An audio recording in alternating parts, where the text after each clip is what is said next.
Deep within the lungs of our planet, nature guards a secret that was never meant to be found.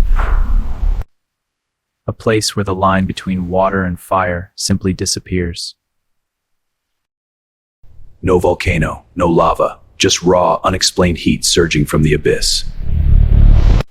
At 200 degrees Fahrenheit, this isn't just a river, it's a death trap. Fall in, and you don't swim, you boil from the inside out. Welcome to the river that defies every law of geology. The boiling river, Shanay-Timpishka. The investigation begins now.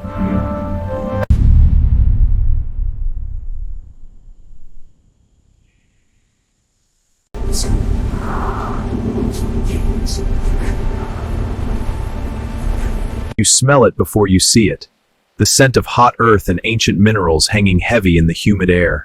The air itself begins to warp. Even at a distance, the atmosphere is a warning of the power flowing just ahead. There it is, Shanay-Timpishka, a river that looks like a dream but feels like a furnace. The mist is so thick it hides the sky.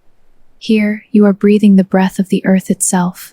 For the local people, this is a place of healing and spirits. To them, the water doesn't boil because of physics, it boils because of power. At this temperature, the water isn't just hot, it is chemically aggressive, capable of causing third-degree burns in less than a second.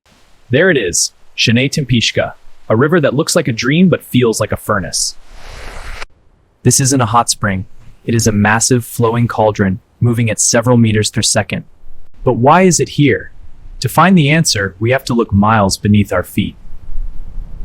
The journey of this water begins hundreds of miles away, in the freezing heights of the Andes Mountains. Glacial melt and rainwater sink deep into the earth, traveling through a complex network of faults and fractures. It finds its exit through deep-seated fault lines, surging into the Amazonian basin with terrifying force. Pressure builds. The earth can no longer hold it.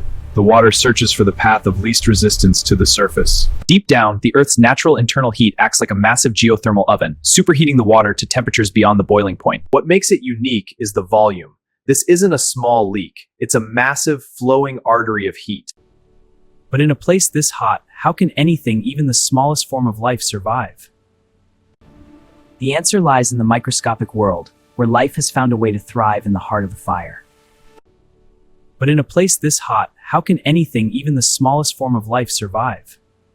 These are extremophiles, ancient life forms that don't just survive the heat, they crave it. To them, this liquid fire is home. One going to be the mission. The wonder is to a sudden, agonizing end. Their genetic code holds secrets to how life might exist on other planets, in the boiling oceans of moons far beyond our solar system. The trees that fall into the river become bleached skeletons, preserved by the heat and minerals, standing as monuments to the river's path. Even a tropical downpour cannot quench this fire. It only creates more steam, turning the jungle into a blinding white labyrinth. This isn't a stagnant pool, it's a moving torrent of energy, pushing thousands of gallons of boiling water every minute. The river isn't the only danger. Predators are drawn to the warmth, hidden by the steam and the thick undergrowth. Sudden bursts of pressure from deep underground can turn a calm section of the river into a boiling explosion without warning.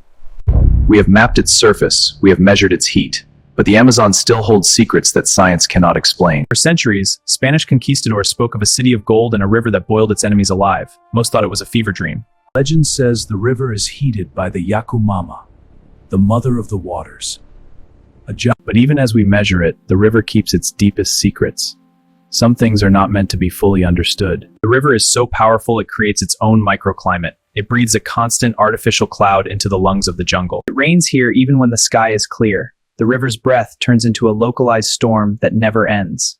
The massive heat difference creates a thermal engine, spinning the air into ghostly vortexes that dance across the water.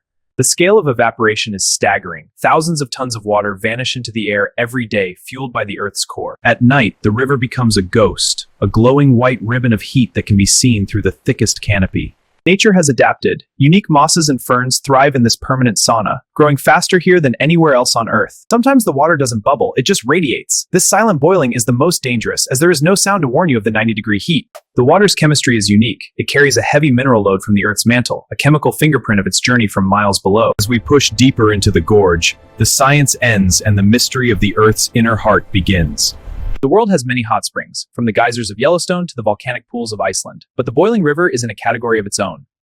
Unlike its famous cousins, this river isn't sitting on a volcano. It is a non-volcanic geothermal system of impossible proportions.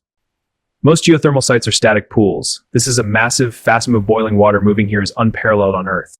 The thermal energy released by this river is enough to power a small city. Yet, it flows silently, hidden by the green wall of the Amazon. In Iceland, the heat meets ice. Here, it meets life. It is the collision of a boiling cauldron and the world's most biodiverse rainforest. To find 6 kilometers of continuous boiling water anywhere else, you would have to go deep into the ocean's volcanic ridges. It lacks the thick smell of sulfur found in volcanic zones. It is pure, clear, and deadly, nature's most deceptive trap. It is one of the last true frontiers on Earth, a place where our maps are still blank and our theories are still being written. The boiling river is more than a wonder. It is a warning that we still don't know the full power of the planet we call home. As the day ends, the river doesn't cool, a reminder of a world that was here long before us. Shanay-Timpishka is a delicate masterpiece, a balance of geology and biology that exists nowhere else in the universe. For the ancestors, it was a god. For us, it is a discovery. But for the planet, it is a vital organ. When we lose a wonder like this, we lose a piece of our own story. The boiling river is a pulse we cannot afford to let stop. It remains there, steaming, boiling, defying everything we thought we knew about the world. The Amazon still has stories to tell. Are we ready to listen? Shanay-Timpishka, the river that boils.